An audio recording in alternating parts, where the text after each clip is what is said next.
Hey there, good day, and welcome back to the digital education series. I'm glad you made it to continue with the next episode in the series. So thank you. I have some great news I would like to share with you, and because you did it, just 4 days after releasing the second video, our second video has been able to garner 1.2k, reach so far.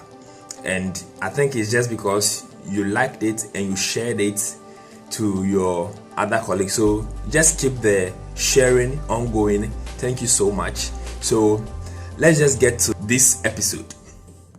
Yes, so in our last episode, which is the episode 2, we talked about the 3 key resources that the youth of today really need to have to invest in, to be able to make great strides in the 21st century, especially in this decade.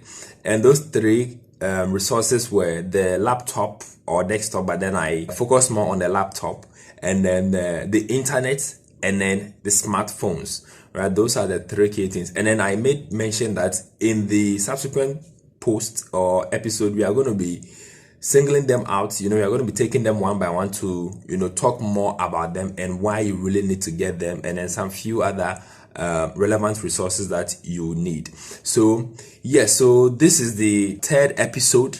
I'm glad you've tuned in again. And so in this episode, we're actually going to be talking about the laptop. We are going into the specifics of some of the specific uses of the laptop and why you actually have to invest in getting a laptop in this new decade if you do not have one. And if you have one also, I believe that this video would really inspire you to really put it to good use. Maybe you might be underutilizing your laptop or desktop, but then after watching this video, I hope that you have some inspiration to start taking some new steps and start doing new things with the hope of getting great and new results. So let's just get to it. The first specific use of the laptop is for learning and research, right? If you're a student, I don't think I really have to emphasize more on this, because you already know that most of the research work that you are doing on campus without the laptop or desktop, it will be basically impossible. And if you are using smartphone for most of it, you realize where you have the limitations and all that. So having a laptop gives you access to tons of information online. That is with a combination of with the internet. So you get access to a lot of information online, and you can be able to be taking online courses in your field of study or with your passion. There are tons of online courses right now. Some are free, some are paid for. All what you need is just your laptop in your country, in your room. You are connected to the internet and you can take courses online from global accredited institutions, certified courses. You finish, you receive your digital certificate, and you are good to go. You can also use the laptop to learn software programs online and all that. So having a laptop, I can't I can't describe the benefits that you get from having a laptop in the 21st century. But know that if you have a laptop, you can actually use it for learning and research, right? So point 2, we use the laptop to work. I think I did mention this in the last episode. Now, work is a lot.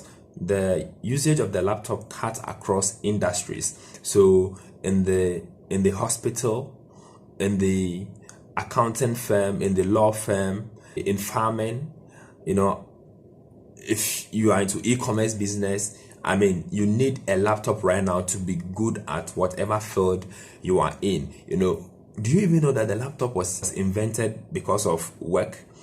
There was a lot of complex processes ongoing by then, and so man was thinking about how to reduce the times being spent on work and how to ensure efficiency in the workplace. And so far so good, we have a laptop.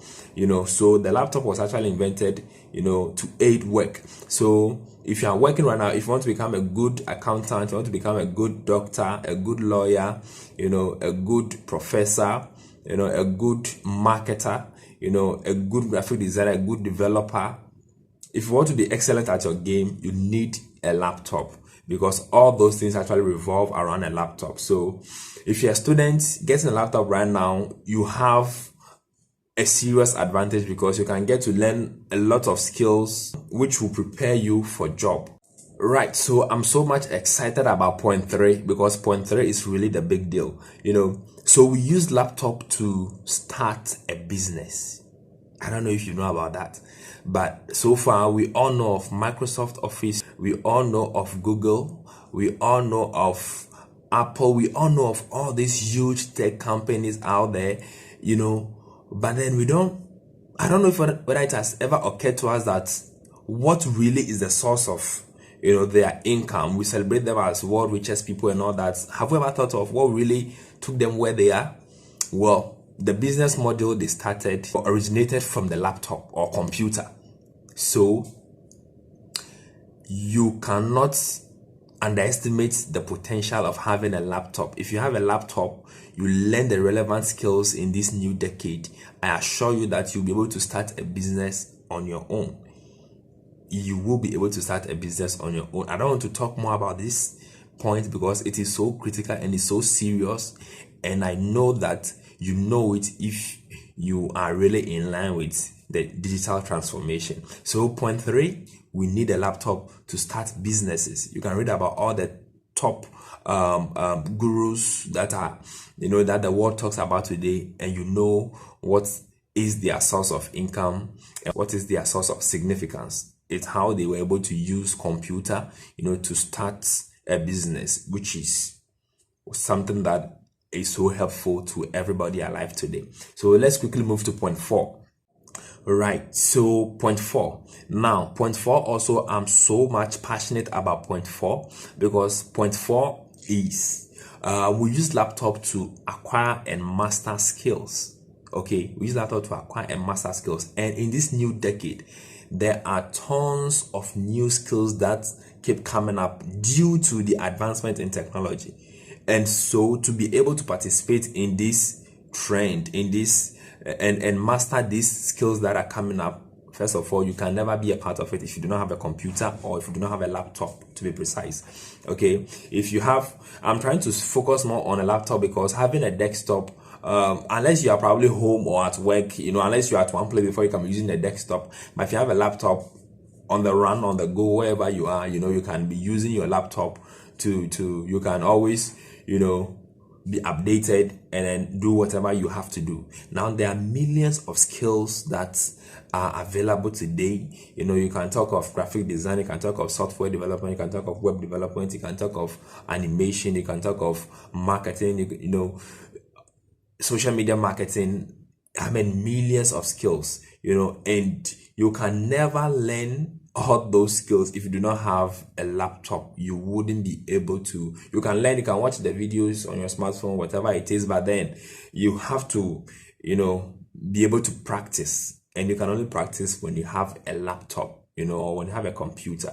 So, point 4 is so precious to me, since I also advocate so much for people to be able to acquire relevant skills, that would help them to be able to make impact in society. So you need a laptop to be able to acquire relevant skills, to be able to make some income, to be able to, help solve problems, to be able to, be relevant in society yourself. Up next, I'm going to be talking about some of the softwares that we can have on our laptop, to be able to make impact and then make some money.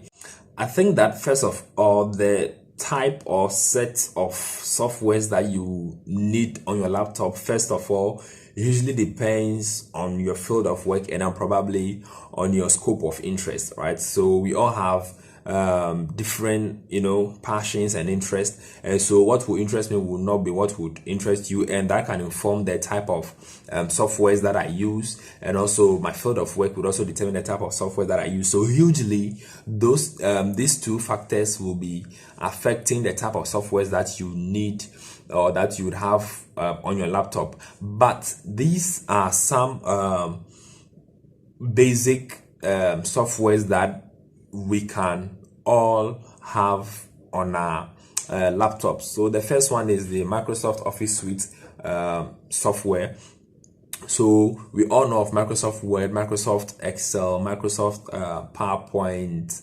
Access, OneNote, Outlook, and all that. And these are actually, software packs that are being used in corporate. Every company uses Word, every company uses Excel, every company uses PowerPoint. Every company uses, these are basic software packs that are used everywhere. So having a laptop and having these softwares and using them even while a student is just the great thing to you, because invariably it prepares you for a job in corporate, because you will be skilled at this software before you graduate school, so it will be easier for you to get a job. So Microsoft Office Suite, that is the first set, and the second one is the Adobe pack of software. So we have the Adobe Acrobat Reader, which we need to be reading PDF documents on a laptop, and then we have the Adobe Photoshop, we have the Adobe Illustrator.